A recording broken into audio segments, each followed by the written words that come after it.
Elise Kopp, your realtor here in Las Vegas. Thank you so much for taking the time to join me here on my channel. If you're new, welcome. If you've been here, welcome back. Either way, I am happy that you're here. Now, for today's video, I wanted to talk a little bit about a topic, a question I get from clients from time to time, especially if you are relocating to Las Vegas and you're not from the area.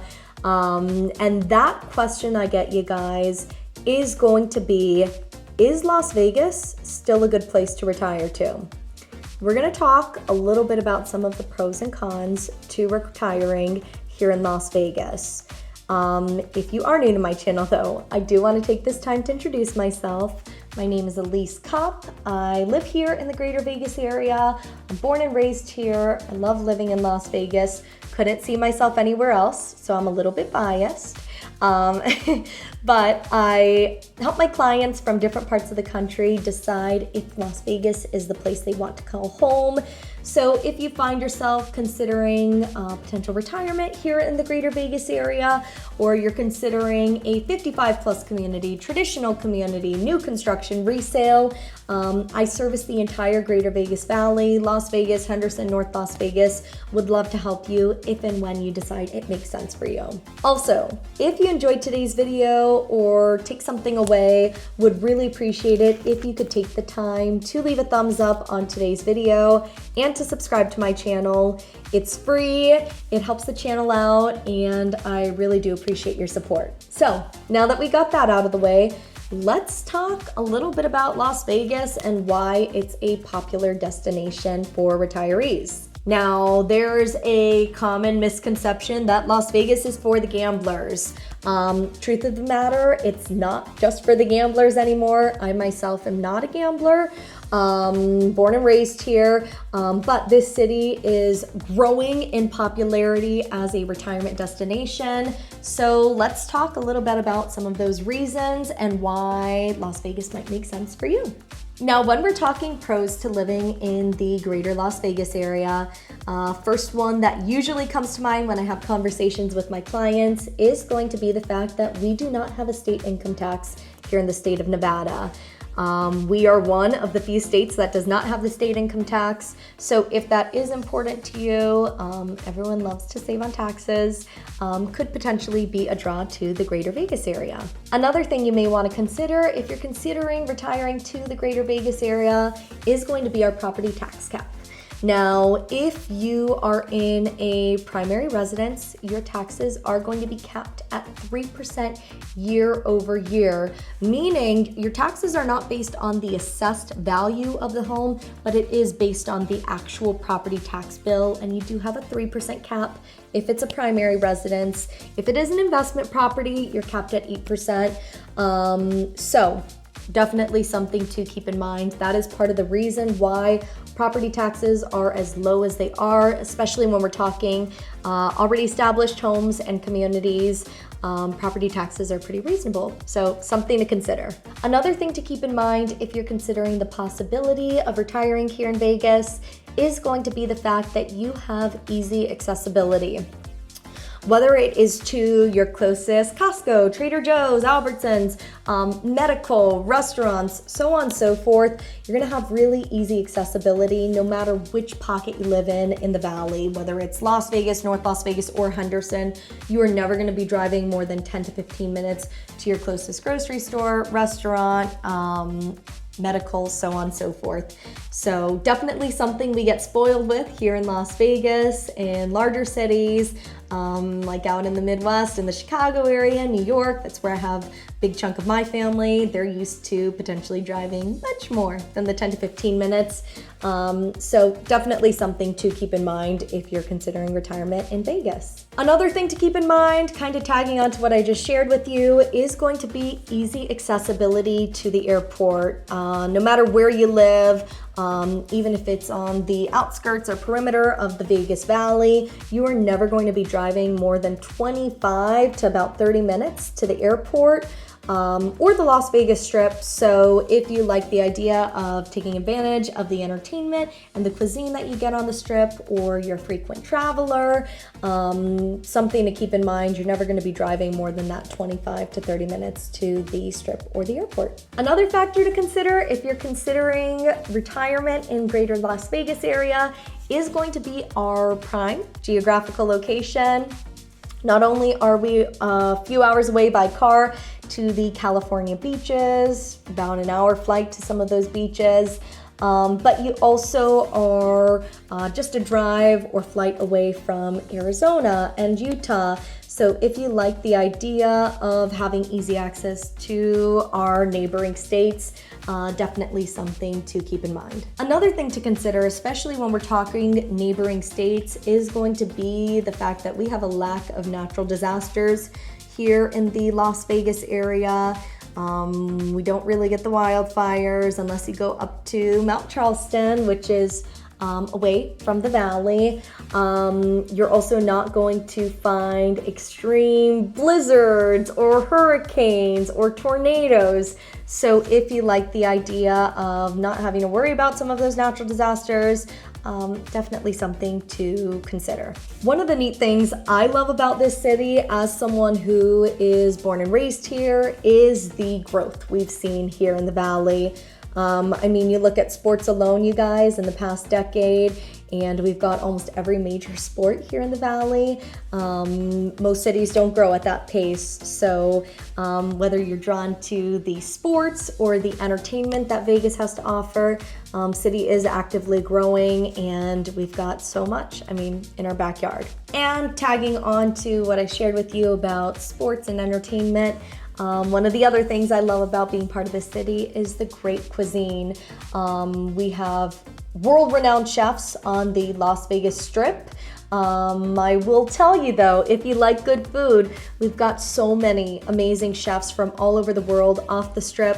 So if you want to get really good food for a fraction of the price that you'd pay on the Strip, definitely something to keep in mind. We have pretty much any cuisine, any day, anytime you want it. So definitely something to keep in mind. And the last thing I want to share with you when we're talking about the pros to moving to Las Vegas as a retiree is going to be the fact that we have new and established options here in the valley. Now, if you are drawn to 55 plus living, that is one of my specialties. We've got nearly 30 55 plus communities all over the greater Vegas Valley, and those are going to be new communities, established communities, large communities, small communities, and everything in between. So can definitely help you in that discovery process. And then of course, if we open the search up to traditional communities, we've got plenty of options on that side of things as well. Now, while Las Vegas is starting to run out of land, we are still actively developing. Now, if you are considering a move to Las Vegas and you like the possibility of having a new build option and an already established option, that is definitely something to keep in mind when exploring this valley. You do have the option, so we can actually sit down and compare the two to see what's going to make the most sense for you. Okay, so now that we covered all the good stuff to living here in Las Vegas and why it might make a good place for you to retire to, let's talk about some of the cons and the negatives to living in Las Vegas. As much as I love Las Vegas, it's not always rainbows and sunshines, and every city has its advantages and things you love about the city and things that you're not so crazy about. So the first thing I'd like to share with you is going to be the fact that over the years, the affordability factor to living in the greater Las Vegas area, that affordability has dwindled. 10, 15, 20 years ago, Las Vegas was much more affordable than what it is today. You could argue, yes, the city's grown tremendously in the past decade or two, and it has, but the affordability has dwindled. So if you are comparing us to certain parts of Arizona or even certain parts of Texas, you may want to keep that in mind. The prices here in Las Vegas have climbed over the years, so definitely something to consider. Another thing to keep in mind is going to be a little bit obvious, but that is going to be the extreme summer heat. Now I tell everyone, Las Vegas is a dry heat, and it is, and that does make a difference. As someone with family out in the Midwest and the East Coast, I know what those humid summers are like, and they're green and they're beautiful and there's nothing like them. They do come with the humidity, and we don't have that humidity here in Vegas. So you are gonna feel a difference, but I'd be lying to you if I said the summers were not hot here in Vegas. They are. Now, you just want to be sure to avoid baking out in the sun all day long. Not a smart idea at all. Most people are in and out of air-conditioned buildings, into air-conditioned cars, so on and so forth, you guys. So you're typically not having to sit out in the heat for extended periods of time, and our mornings and evenings are much cooler. We have about a 20 to 25 degree cool off period from the heat of the day to the end of the day. So if you enjoy taking your walks or your runs or your bike rides, morning and evenings are the best times to do that. And because it is a dry heat, I always like to say that you want to remind yourself to stay hydrated. You don't get those body cues that you would typically get in a more humid environment. So you want to be sure you're drinking your water and staying aware of that. As long as you're staying hydrated and not outside beating in the sun, it's not as bad as it sounds, but the summers are hot. So definitely something you'll want to consider. Another thing to keep in mind is going to be the fact that Las Vegas is considered the desert, and with that does come a lack of greenery.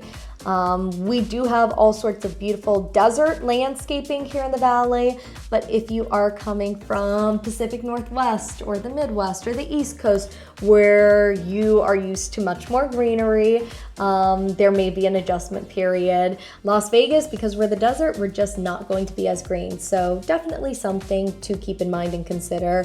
While there are more green pockets here in the valley, it's not going to be anything like what you might be used to in some of the other states across the US, so something to consider, you guys. Another thing to consider if you're exploring the possibility of retiring here in Las Vegas is going to be the fact that because this city is continuing to grow, with that is increasing traffic. Now, our traffic isn't, I'd say, bad by any means. You're never going to be driving hours and hours to get from one end of the valley to the other. You're typically capped at, 30 to 45 minutes depending on the traffic level, and that's from one end of the valley to the other. But there is increasing traffic, especially as the city is growing. So definitely something to keep in mind, especially if you are moving to a city that is continuing to grow. Another thing to keep in mind is going to be the fact that getting plenty of land here in the greater Las Vegas area isn't as common as you'd think.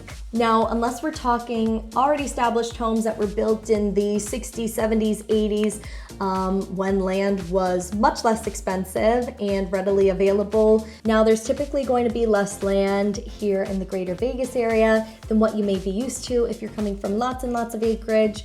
But that is because the land is just very valuable and limited here. So just something to keep in mind if you're exploring the valley. Now, the last thing I'm going to share with you when we're talking cons to living in the Las Vegas area is going to be something that I discovered over the years working with clients coming from different parts of the country, and that is going to be the fact that our car insurance in the state of Nevada is one of the highest car insurance states in the country.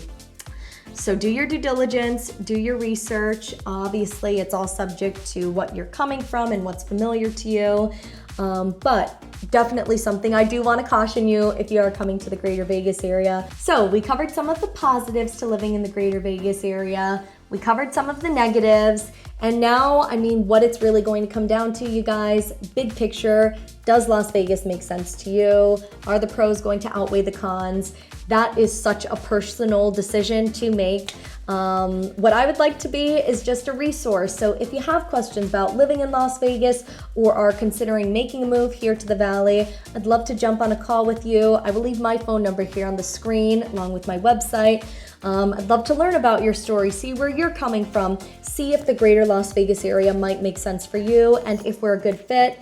At the very least, even if you decide Las Vegas isn't for you, I'd love to be by your side so that you do feel good about whichever direction you do go, even if it's not Vegas. So With all that being said, just want to thank you again for taking the time to watch today's video. I hope you have a great day, and I will see you in the next video. Bye.